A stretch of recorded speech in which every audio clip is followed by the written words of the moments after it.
Bienvenue en ce mardi 25 avril. Nous sommes de retour comme depuis hier et jusqu'à dimanche. Depuis ces ateliers 109, on est dans le quartier Saint-Roch à Nice, dans ces anciens abattoirs qui sont devenus une véritable ruche pour artistes. Et là, c'est un artiste photographe, un photographe reporter à la base, puisqu'il écrit dans des magazines, mais aussi ses propres livres. Il est passionné d'automobile et son nouveau beau livre s'intitule Mustang, reflet d'une légende. Notre invité aujourd'hui, c'est Hubert Hainaut. Bienvenue à vous, Hubert.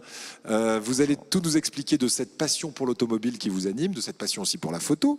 Vous ne faites pas que des photos de voitures. Vous avez aussi un faible, depuis que vous avez vous-même une petite famille, eh bien vous avez un faible pour les photos de famille. Mais attention, photos de famille décalées, on en dira aussi un mot. Et puis on va longuement regarder de belles images issues de ce livre qui va nous permettre de nous replonger dans les années 60-70 avec 13 modèles de Mustang qui sont sortis des usines Ford, une voiture de légende. Vous voulez que je vous présente les deux personnages qui sont non, de vous, Virginie et Thierry? mais il aurait tort de s'en priver. Virginie, comment ça va? Mais ça va très bien, ravi de vous retrouver ici même, comme chaque soir, jusqu'à dimanche, on est bien, il y a de l'espace, on joue à cache-cache, mais ça vous ne le voyez pas à la maison. C'est vrai. On rigole bien. Oui, dans l'ensemble, on s'ennuie pas on se vraiment. fait peur aussi un petit peu. Oui, parce que il y a des endroits très lugubres et un peu chelous dans les ateliers 109. Mais c'est un lieu vraiment pour artistes. Thierry Messnage va bien aussi? Oui, ça va très bien. Salut. Alors, les amis. Dans l'ordre, nous allons aller au cinéma avec Virginie. Virginie avec deux films dont un qui s'appelle Le Jour J. Oui, Le Jour J, alors c'est une comédie et avec Rim Kérissi. Vous voyez qui c'est, Rim Kérissi? Oui. Elle est belle, très très jolie. Voilà. Vaguement pour vous dire, mais le nom me parle, mais il faudrait que je voie l'image, mais tout à l'heure on aura la bande-annonce. Voilà, dans de la télévision avant. Exactement, et elle est assez drôle.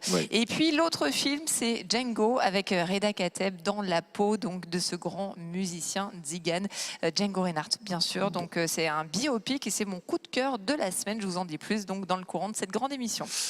Thierry Messnage, lui, va nous narrer les aventures de Topaz. Vous connaissez Topaz? Bon, Marcel Pagnol a écrit dessus, mais je pense pas que c'est le même. C'est un autre Topaz. Un autre petit Topaz, vous allez voir. Il lui est arrivé une drôle de mésaventures à Topaz. Il a disparu. Il a disparu. Il a disparu longtemps, mais on a fini par le retrouver. Topaz, c'est un... Point de suspension. Vous le saurez dans quelques instants. Waouh! Voilà, c'est le maître absolu du suspense. Hitchcock à côté, tout petit comme ça. Rémi Molinari va vous dessiner, lui. C'est notre dessinateur, humoriste à 16h. Et voilà, il joue à cache-cache en ce moment même. 17. Ouais, on a oublié de dire à Rémi qu'on avait commencé l'émission. Rémi, allez, sors de là. C'est bon, on t'a vu. Ça va? Ça va et toi? Oui, ça va. Voilà. C'est le plus vieux de la bande et c'est le plus gamin. Un éternel enfant. Bonsoir, monsieur le passionné de Mustang et photographe. Bonsoir Thierry, bonsoir Virginie. Salut Rémi. Voilà. Bon, moi je suis passionné. J'ai écouté monsieur là, à l'instant là. J'ai discuté 2-3 secondes avec lui. Je suis passionné de voiture également, donc je vais me faire un plaisir à le dessiner au volant d'une Mustang. Ça vous dit ça? Formidable. Voilà. Parce que effectivement, Hubert Hainaut me disait qu'il n'était pas propriétaire d'une Mustang. Je dis, avec tout ce que vous avez fait sur Mustang, Ford vous en a même pas filé une. Pas encore, mais je comprends pas pourquoi. J'ai cru que Rémi allait dire, moi aussi j'ai eu une Ford Mustang. J'ai cru qu'à il allait être... Non, Rémi c'est une Ford Poney. Une Ford Poney, oui, il faut adapter à la taille. Il faut adapter, c'est ça. Rémi, bon courage, à tout à l'heure pour le dessin et bon cache-cache d'ici là avec le reste de l'équipe de la grande émission. Nous sommes en compagnie donc d'Hubert Hainaut, aujourd'hui photographe spécialiste des voitures de collection. Vous avez photographié tout type de voitures avant de vous passionner pour cette Mustang en particulier? Oui, tout à fait, puisque ça fait plus de 20 ans maintenant que je fais des photos de voitures. J'ai fait 10 ans de voitures tuning, donc j'étais dans la presse tuning il y a fort longtemps déjà maintenant. Mais, ça marche bien la presse tuning, ça se vend bien? Alors ça se vendait bien, et puis ça, peu à peu ça a disparu, l'activité, voilà. C'est le virage internet, c'est le tuning qui est passé de mode ou c'est parce que Je pense que c'est le tuning, c'était une activité très onéreuse pour les passionnés qui mettaient vraiment tout leur argent et tout leur temps dans cette activité, donc peu à peu ça s'est décliné et je pense qu'aujourd'hui on est plus dans les voitures anciennes. Et d'où les Mustangs, autres voitures américaines pourquoi pas germaniques comme les Porsche. Ouais. Et on verra que ces Mustangs, même si c'était des voitures de série produites par la firme Ford, eh bien, ont toute une histoire. Vous allez nous raconter ça tout à l'heure. Mais juste avant, on va essayer de savoir qui vous êtes. Vous êtes photographe, reporter, spécialisé dans l'automobile depuis de très nombreuses années, vous venez de nous le dire. Et vous avez choisi d'entrée de jeu, dès que vous êtes sorti de l'école, l'automobile, ou ça s'est imposé à vous? Alors en fait, à une époque, j'étais parti pour être opticien. Ouais. Et puis... Jolies lunettes d'ailleurs, oui. on va remarquer. Ouais, c'est un peu tout ce qui me reste de ma période opticien, puisque en fait, je me suis aperçu que c'était pas vraiment ma voie. Ouais. Et parallèlement, je me suis mis à la photo. Et depuis ma naissance, mon père m'avait transmis le virus de l'automobile. Et logiquement, vous avez mis les deux dans un checker. Ouais. Donc je me suis mis de plus en plus à la photo, j'ai été apprenti photographe, j'ai appris vraiment la photo, et mon idée c'était des photos de voitures. Ouais. Parce qu'il y a un intérêt à photographier les voitures, c'est que comme tout ce qui est un peu technique, un peu industriel, je trouve que ça peut être très très beau à la fois en photo et en vidéo, que ce soit par exemple des machines dans une usine ou des machines qui roulent comme les voitures. Vous vous régalez à travailler avec les ombres, les lumières, les reflets sur les carrosseries, les chromes, etc. C'est vrai que c'est un terrain de jeu fabuleux, une voiture pour un photographe. Ah oui, en plus on peut choisir des décors, surtout industriels d'ailleurs, c'est plutôt ma spécialité. Parce que les gens des fois me disent « Ah oui, je connais un bel endroit, on m'envoie la mer, un palmier ». Je dis, ça vous en foutez. Surtout pas. La carte postale, j'en veux surtout pas. Moi, ce que je veux, c'est la voiture, c'est mon sujet principal, et l'arrière-plan, c'est pour mettre en valeur la voiture. Donc je préfère un arrière-plan un petit peu mystérieux parfois, ou industriel. D'ailleurs, en région, on va nous envoyer quelques-unes des photos qui sont extraites de ce bouquin, qui sort actuellement en librairie. On peut le trouver à la déjà Fnac, disponible un petit peu partout. Oui, à la Fnac ou sur Internet, sur Amazon. Voilà, donc photo inédite, Mustang, reflet d'une légende. On va feuilleter cet album de photos pendant toute l'émission. Quelle est la Mustang qui vous inspire le plus? Parce qu'il y a eu 13 modèles, c'est ça, de Mustang en tout, entre 1964 et la fin des années 70. Ah, c'est même entre 64 et aujourd'hui en fait. Ouais, on continue à en sortir aujourd'hui des oui, Mustang. Tout à fait, oui. C'est une voiture qui a plus de 50 ans de carrière maintenant. Et qu'on réédite et qu'on réinvente. Pardon ? Et qu'on réédite et qu'on réinvente à chaque fois. Oui, voilà. Ouais. Elle a eu une petite période creuse, on va dire, dans les années 70, 80, 90. Elle était passée de mode un peu à ce moment-là. Voilà. En fait, il y a eu le choc pétrolier au début des années 70 qui lui a un petit peu consommait un peu trop les roues, si je puis dire. Donc, c'est ça. Et en fait, Ford a eu la bonne idée d'utiliser le style néo-rétro au niveau du design pour relancer cette voiture. Et en 2005, ils ont sorti à nouveau une Mustang, mais qui faisait référence à celle des années 60, qui a fait la légende en fait de la voiture. Voilà. Pourquoi cette voiture, alors que c'est une voiture de série, est justement rentrée dans la légende? Je pense que c'est vraiment une voiture unique qui a une histoire. Enfin, quand on la conduit, quand on est à son volant, c'est une expérience pas comme les autres. Donc, vous en avez conduit, j'imagine, quelques-unes oui, pour vous imprégner un petit peu de votre sujet. C'est quoi le plaisir qu'on retrouve au volant de cette voiture qu'on n'a pas forcément avec n'importe quelle voiture? Généralement, ce qu'on retient surtout, c'est le bruit, déjà. Parce que c'est un moteur V8 qui a une sonorité particulière. Donc ça, c'est vraiment inoubliable. Vous nous faites le V8, Thierry, s'il vous plaît? C'est ça un peu? C'est la version un peu enrhumée, mais c'est ça. J'ai une Mustang un petit peu enrhumée, voilà. Je reconnais qu'il faut qu'elle a besoin d'une petite révision. À cause du pollen, ça pète un peu plus, ça pétarade un peu plus, hein, légèrement. Oui, c'est assez rond. Voilà, bon, bref. C'est musclé. C'est rock, c'est rock. Oui, c'est ça. C'est musclé. Ouais. Et vous, le souvenir que vous avez de ces Mustangs que vous avez conduits? Moi, j'ai un très bon souvenir. Une fois, un propriétaire m'a fait le plaisir de faire le tour de Monaco au volant de sa Mustang. Ouais. Et j'avoue que c'était une belle expérience. En plus, j'ai adoré cette voiture qui était de 1966, un beau fastback très typique. C'est quoi un fastback? Alors, fastback, c'est en fait la carrosserie. La Mustang est en 3 carrosseries, c'est coupé, cabriolet ou fastback. Et fastback, c'est le coupé plus dynamique, avec une ligne plus fuyante sur l'arrière. Bien. On va continuer à évoquer votre passion pour l'automobile en général et pour la Mustang en particulier. Mais juste avant, on va partir.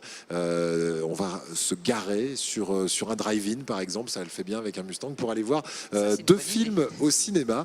Virginie les a choisis pour nous. Le premier s'appelle Jour J. Et là, on va rire. Ça va rappeler des quiproquos qu'on peut vivre dans un couple à tout moment quand ça dérape. Non, mais je me le souhaite pas non plus. C'est très très compliqué là, en tout cas dans Jour J. Je vous plante rapidement le décor, mais l'histoire est pas très simple à résumer. Donc là, c'est une comédie en tout cas. Je vous le disais dans le sommaire, c'est la première comédie qui est signée Rim Kérissi. Et donc, on va suivre un couple, Mathias et Alexia. Ils sont en couple depuis pas mal d'années. Mais voilà, Mathias va tromper Alexia avec Juliette. Juliette, vous suivez Thierry, c'est déjà un beau sac de nœuds. Juliette est une wedding planner, donc en français dans le texte. Organisatrice de mariage. Merci. Ouais. Et voilà, et Alexia va découvrir le poteau rose, mais elle ne sait pas qui est Juliette. Ouais. Et Vlatipa, qu'elle demande à Mathias de l'épouser, et que lui dit oui, bien sûr. Voilà, il y a une espèce de quiproquo quand il y a la demande. Et qui va organiser le mariage? La maîtresse. La maîtresse. C'est bien sûr. Allez, on regarde la bande-annonce. Ce sera encore plus explicite. Elle connaît bien les goûts du marié comme ça. Forcément. Bon, je t'offre un verre. Je devais y aller donc. Ah non, mais c'est pas une question. C'est qui cette Juliette? Je la connais pas. T'as sa carte dans la poche et tu la connais pas? Tu te fous de ma gueule? Je sais pas, c'est peut-être juste une fille qui. Non, voilà, c'est une fille qui organise des mariages. On va se marier. Mais oui, je veux. Oui, je veux. Tu vas préparer ton mariage avec ta meuf et ta maîtresse. T'es mon héros, toi. Hein, c'est Alexia Lapronge, un homme mort. Elle est plutôt pas mal. Ah ouais. Mais dis donc, tu dirais pas non, mon salaud, hein? J'aime bien ça. Alors, ce château bénéficie d'une magnifique terrasse. Pour la réception du mariage, ça sera super. J'aime pas. Donc, le château date de 1860. J'aime pas. Regarde là-bas. J'adore. Mais il y a trop d'espace. Comment va la femme de ma vie? Ah, c'est Ben. Alors, vous avez rebaisé. Mais de qui il parle? De toi, de nous. Ah ouais, je dis que j'étais un peu stressé. Oh, je t'ai sucé hier. Allez, tiens. Les mecs, ils sont cons. Ils flippent. Alors, pour se rassurer, juste avant de se marier, ils sont prêts à sauter sur la première grosse pute venue. Tu vois? Oui. Mec, il va falloir que tu choisisses entre les deux. Je prends les deux. T'es en plein délire. Tu peux pas lui faire ça. Elle est une fille super. Et en plus, tu l'aimes. Ça passe pas, putain! Ça passe pas. Tu vois pas que je suis malheureux? C'est parce que t'encules pas. T'encules pas. J'encule pas qui? Ta culpabilité avec Alexia. Ah ouais, ok, ouais, d'accord, ouais, je t'encule pas. Et ça sort donc demain sur les écrans. Demain sur les écrans. Et on est mort de rire avec la bande-annonce. J'aime beaucoup la petite coupe de François-Xavier de Maison. Ça va bien, hein? Oui, avec les petits kikis sur la tête, là, c'est très rigolo. Il a une façon très à lui aussi d'emmener quelqu'un dans une voiture. Hein. Oui. C'est pas évident. Avec un cabriolet, ça aurait été plus facile, je pense. C'est vrai. Comme ça, il l'aurait mis par-dessus. Au moins, ça passait dans cette position-là. Petit côté film. Carlos, hein, Oui, comme ça, il y a avec la un petit barbe. côté Carlos aussi. Des Miss Rousseau, voilà. C'est bien, Bon, c'est bien. On voit un peu qui on veut. Le deuxième film. Alors là, on est dans un autre univers. C'est un biopic, en fait. Hein. C'est un biopic et franchement, c'est mon coup de cœur cette semaine. C'est Django avec Reda Kateb et Cécile de France. Et là, on va plonger en pleine Seconde Guerre mondiale pendant l'occupation allemande. Le Tzigane Django Reinhardt, véritable guitar-héros, est au sommet à ce moment-là de son art et on le suit en fait dans ce film pendant près de 2 heures. Pendant cette période dramatique, on va voir qu'il n'en demeure pas moins un musicien exceptionnel qui résiste aussi bien avec sa musique qu'avec son humour. Regardez.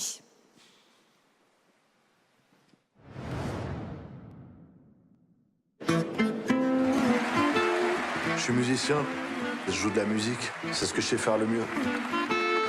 Depuis qu'il n'y a plus de jazz américain à Paris, c'est moi le King of Swing. You've got a name, haven't you? Oh yeah, I've got a name here. My name is Django. C'est qui ce clown là? C'est Hitler. Elle est naze sa moustache. Naze, ouais. Pas comme la tienne. Je te présente le lieutenant Dietrich von Schultz. C'est notre docteur jazz. Goebbels peut vous voir jouer à Berlin. Non, j'irai pas. Si on perd l'appui de docteur jazz, on est mort. T'as qu'à leur dire Django veut le même cachet que Clark Gable. Depuis le mois de mars, il y a eu beaucoup d'arrestations de tziganes. Mais s'ils n'obéissent pas, ils sont abattus sauvagement. C'est pas ma guerre ça. Django, tu dois fuir.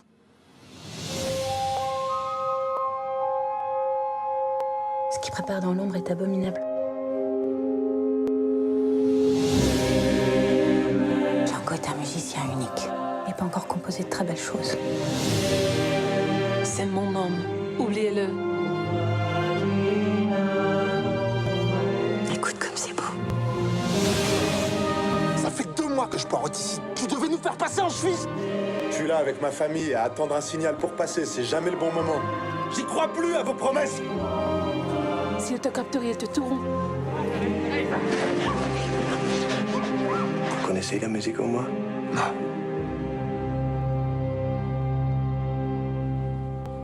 Mais elle me connaît. Là aussi, ça sort demain pour tous les amateurs de jazz qui connaissent peut-être un peu la vie de Django. Tous les musiciens connaissent Django Reinhardt. Ouais, forcément, non, mais qui connaissent un peu la vie de Django Reinhardt, là, ils vont la découvrir un peu plus en avant. Donc, on va vous souhaiter une bonne séance de cinéma. Ah, je peux y aller là, je rentre chez moi. Oui, vous pouvez y aller. En Mustang, si vous voulez, avec notre invité Hubert Hainaut. Avec vous.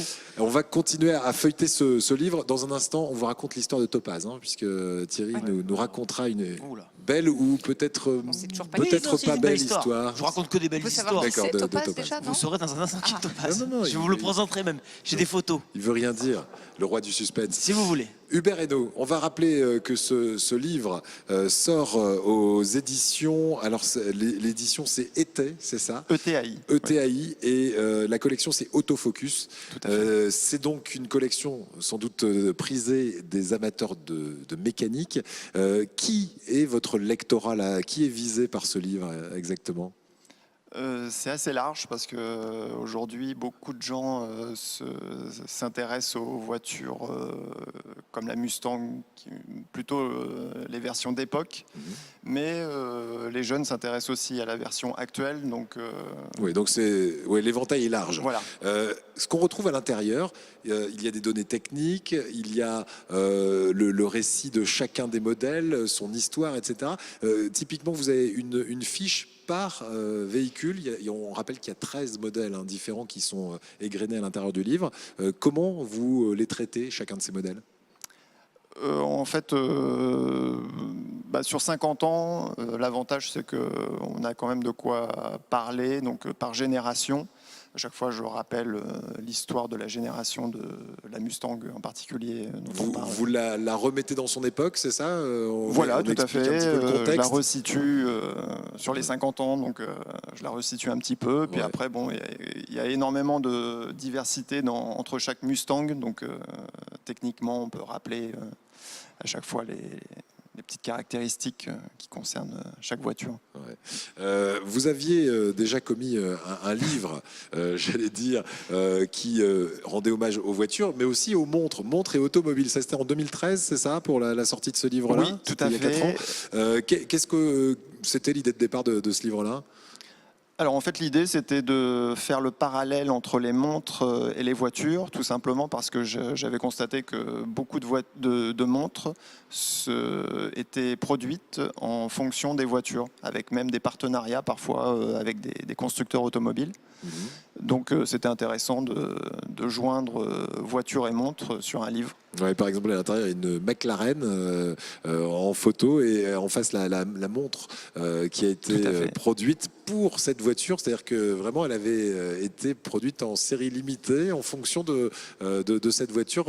On le voyait à quoi? Dans les détails déjà esthétiques, puisque beaucoup de choses de la montre font référence à la voiture, comme le bracelet qui fait référence à la sellerie de la voiture, ou des éléments techniques comme les matériaux utilisés, ou au niveau design, on peut voir des pistons du moteur ou de la fibre de carbone. Qui sont des boutons de la montre, et c'est une montre uniquement disponible en concession. Donc, pas disponibles en bijouterie, mais en concession automobile. Pour ce livre et pour celui qui nous intéresse, Mustang, reflet d'une légende, vous avez sans doute fait de belles rencontres. Dans un instant, on va parler de ces rencontres et notamment de celle d'un grand spécialiste de la Mustang à Monaco. Il en a possédé plus de 20 et il paraît qu'il sait tout sur tout. Il est assez impressionnant, ce monsieur. Vous allez nous le présenter dans un instant. Mais juste avant, on va rencontrer quelqu'un d'autre qui s'appelle Topaz. Celui-là, on a son prénom. Et c'est Thierry Mestache qui va nous raconter son histoire dans sa chronique du jour. Les aventures de petit Topaz, effectivement. Alors vous allez me dire, qui est Topaz? J'adore vous faire saliver. Topaz, c'est un chien. C'est un chien, un bichon maltais, un petit bichon qu'il est petit, qu'il est mignon. Regardez, voici Topaz. Topaz. Bien sûr, la question est jolie quand même, il est mignon, photogénique. C'est une peluche. Je suis sûr qu'il y a certains concessionnaires qui doivent vous l'offrir avec la voiture. Oui. Bref, mais que lui est-il arrivé à Topaz? C'est la question. Qu'est-il arrivé à Topaz? Un peu pareil que Mirza. Vous vous souvenez de Mirza? Vous avez pas vu Mirza? Ouais. Pas vu Mirza. Oh là là là là là. Et là? L'histoire de Topaz est à l'origine une histoire moche. Nous sommes entre l'Alsace et la Lorraine, nous sommes dans l'est de la France, du côté de Gravelines, le département du Nord, région des Hauts-de-France.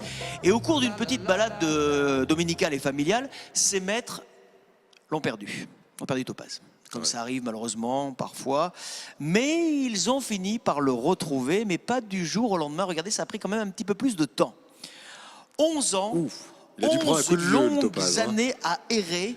Il avait 4 ans quand il a disparu, 15 ans quand il a réapparu. Comment a-t-il vécu? Comment s'est-il nourri? Nul ne le sait. Ce qui est sûr, c'est que le pauvre petit a été retrouvé dans un état d'hygiène plus que déplorable et qu'à propos de puces, c'est grâce à l'une d'elles qu'il a pu être reconnu. La puce, celle qui gratte, celle qui colle, celle implantée dans l'animal. Tout est bien qui finit bien, puisque Topaz a retrouvé sa famille d'origine, comme on le voit sur cette photo. Regardez, après 11 ans quand même d'escapade. Il a un peu maigri. Voilà, mais ça va, il va se remplumer. Il va se remplumer, le petit Topaz. Voilà, il a retrouvé sa famille qui va enfin pouvoir le bichonner. Ah bah oui, le bichon. Quand je vous disais une histoire qui finissait bien. Ah bah c'est Mimi comme tout. Merci mon bichon. À demain avec une autre belle histoire comme ça. Nous, on parle d'histoire de voiture. Et alors, vous avez trouvé un véritable historien de la Mustang à Monaco. Il est impressionnant ce monsieur. C'est un vrai collectionneur que vous avez trouvé à Monaco. C'est surtout un vrai passionné. Ouais. Je ne peux pas dire collectionneur parce qu'en fait, il ne les garde pas. Son plaisir, c'est de trouver un modèle, de le restaurer. Il passe un peu de temps avec. Et généralement, il la revend pour en refaire une autre. D'accord. Et il restaure lui-même chaque véhicule ou alors il la donne à restaurer? Il connaît quelqu'un qui est vraiment spécialisé pour le côté mécanique, mais lui-même fait beaucoup de recherches pour les pièces qu'il fait venir des États-Unis généralement. Donc il est quand même assez impliqué dans la restauration au niveau logistique, on va dire. Et ce qui est impressionnant avec lui, c'est il a dû d'ailleurs vous aider pour l'écriture du livre, j'imagine, parce que vous dites c'est une encyclopédie, il a réponse vraiment à tout. Ah oui, parfois je ne trouve pas une petite donnée technique, hop, je lui envoie un petit message sur Facebook et 5 minutes après il me dit « Oh, c'est ça ». Et lui-même a plusieurs voitures dans le livre, puisque je le vois souvent finalement, puisque un ordinateur souvent des Mustangs. Vous avez une page où il y a une de ces voitures, comme ça on va la montrer. Oui. Dites-moi, page 68. Mais il est facile d'acquérir une voiture comme ça aujourd'hui ? Par exemple, en France, un passionné veut acheter une Mustang. Il y en a beaucoup sur le marché. Oui, il y en a pas mal, oui. C'est un marché en plein essor. Il y a une cote. Il y a des cotes. C'est un placement, c'est un peu à l'instar d'une œuvre d'art. Vous achetez ça, on peut considérer ça comme ça, oui. Pour les modèles anciens, la cote monte beaucoup en ce moment. Donc, effectivement, il y a de plus en plus de personnes qui importent des voitures des États-Unis. Il y a des clubs, à l'instar des clubs de Harley-Davidson. Oui, tout à fait. Qui se retrouvent pour faire des running, des petits trucs un peu... Oui, ils se font des balades dans la région, ça s'y prête bien, donc il y a pas mal de clubs comme ça. Combien ça coûte une voiture ça, en moyenne, une fourchette? C'est très variable, ça dépend du modèle, ça peut être très abordable, on peut moins de 20 000 €, on peut en avoir une qui roule. Oui, c'est bien, déjà. Puis, Ouais. bon, Au moins jusqu'au garage. Parce que si elle roule pas, là, ça fait un Au petit moins peu jusqu'au cher. garage. Et après, Vous en avez trouvé une, Eric, qui est sortie avec le décor, c'est Oui, bien. c'est ça, j'ai trouvé une jaune et on va faire un petit quiz avec notre invité. Voilà, je cache à peu près le texte là-haut. C'est quoi ça comme modèle? Vous arrivez à le Oui, ça distinguer c'est là un Sportroof de 1969, c'est une Mac One. Mac One, très bien. Allez, allez-y, était continuez, je vais vous en trouver une autre. Il pensait vous coincer, mais c'est loupé. c'est pas celle de Steve McQueen, celle-ci, non? Il y en a Non, qu'on voit c'est dans pas des celle-ci, films, non. non? Parce Non. que ça me rappelle des voitures qu'on voit dans des films, ça, quand même, non? Oui. Oui, on Souvent. voit souvent des Mustangs dans les films. De cette couleur-là ou avec la bande blanche aussi, non Oui, elles ouais. ont souvent des bandes blanches, ça c'est souvent les Il confond Shelby. avec Ford Torino. Non, Toi, tu Fort confonds avec Torino, Ford c'est Torino. Starsky Hutch. Starsky Hutch, Je confonds c'était pas pas du une tout, mais il y a Mustang. des souvent des bandes blanches aussi sur les Mustangs, vous le Tout confirmez? à fait, et en Ouais. particulier les versions Shelby, qui Shelby. avaient les bandes soit bleues, soit blanches. Regardez la bleue là que j'ai, la toute bleue là, c'est quoi? Ah bah c'est encore une Mac One C'est encore une Mac One, décidément. de 69. Là, on est va- assorti avec la couleur des lunettes de Rémi. Voilà. Il y a beaucoup de bleu et de jaune, hein, dites donc. Mais si on fait un gros plan sur vous, on va voir Celle-ci McQuan. appartient Celle-ci appartient au Monégasque dont Voilà, on parlait tout à en l'heure. particulier. Et c'est la voiture dont je vous parlais, où j'ai fait un petit tour dans Monaco au volant. Ouais. C'est laquelle, celle-là? Quel modèle? Alors ça, c'est une 1966, un fastback, et elle a la particularité d'être un code K. Donc c'est un peu plus technique, mais Qu'est-ce que c'est? c'était la code K, base, ouais. en fait, utilisée par Carroll Shelby pour en faire une voiture de circuit. D'accord. Donc, Donc c'était assez une voiture de sport, course. Ok. voilà.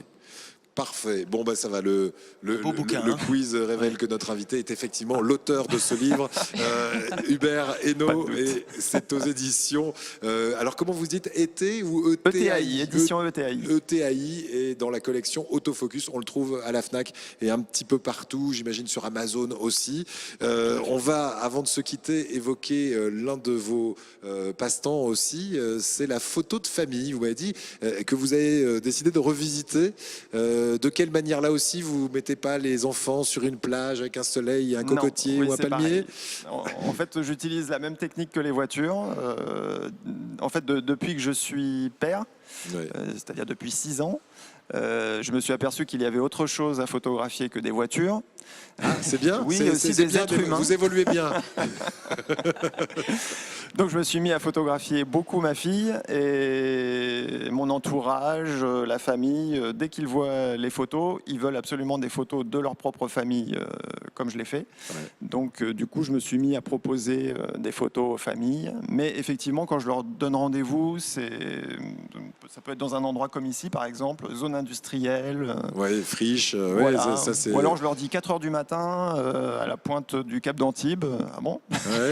Tu es Et sûr. on montera sur une barque et on ira chercher la poutine. Mais cela dit, la famille dans la voiture, ça pourrait aussi, non? Bien sûr, tout à Vous l'avez fait. déjà fait J'en ai l'idée d'ailleurs. Bon, je n'ai pas encore réalisé. Mustang mais- fait des poussettes, hein, Ouais, ouais. non? C'est vrai? McLaren. Vous allez un petit peu McLaren loin, fait là. des poussettes. C'est McLaren, ouais. McLaren, c'est vrai, fait des poussettes. Ouais, c'est vrai, tout à c'est fait. en plus. Voilà, ça va un peu moins vite, mais au moins c'est confortable. Merci en tout cas de nous avoir rejoint, Hubert Hainaut, sur le plateau de la grande émission, photographe plaisir. spécialiste des voitures. Et on rappelle donc ce livre avec des photos inédites. Il y en a 300 à l'intérieur, 160 pages pour ce beau livre aux éditions ETAI dans la collection Autofocus. Maintenant, on va faire un focus sur l'atelier dessin de Rémi Molinari, puisqu'il a terminé votre dessin du jour. Allons-y, Rémi. Regarde cette magnifique Mustang. Oh, elle est belle. Ah, dis Alors, donc. c'est quel modèle ça? Parce ça, qu'il a, c'est il a plutôt pris. une 2015. Ça, je peux pas répondre, C'est moi. une 2015 ça? Je pense, oui. Ouais. Et ben sans doute parce que j'ai vu que vous aviez un téléphone sur lequel vous avez fait une recherche, Rémi.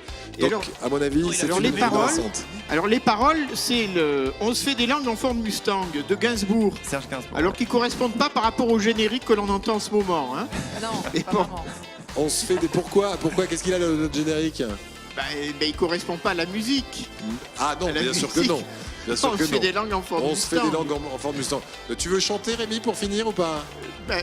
Oui, mais tu sais, avec ce fond musical en arrière-plan, que j'aime beaucoup d'ailleurs, mais je ne peux pas. Voilà. Voilà, oui, parce que ça le trouble dans sa rythmique. Merci en tout cas, Rémi. Merci à vous, Hubert. Merci. Bon Merci retour. Bonjour à votre petite fille de 6 ans qui Merci. doit avoir un bel album de photos, à mon avis, à la maison. Rémi, on se dit à demain. Thierry et Virginie également. Avec grand plaisir. On se retrouve ici depuis les Ateliers 109 à Nice. Salut à tous.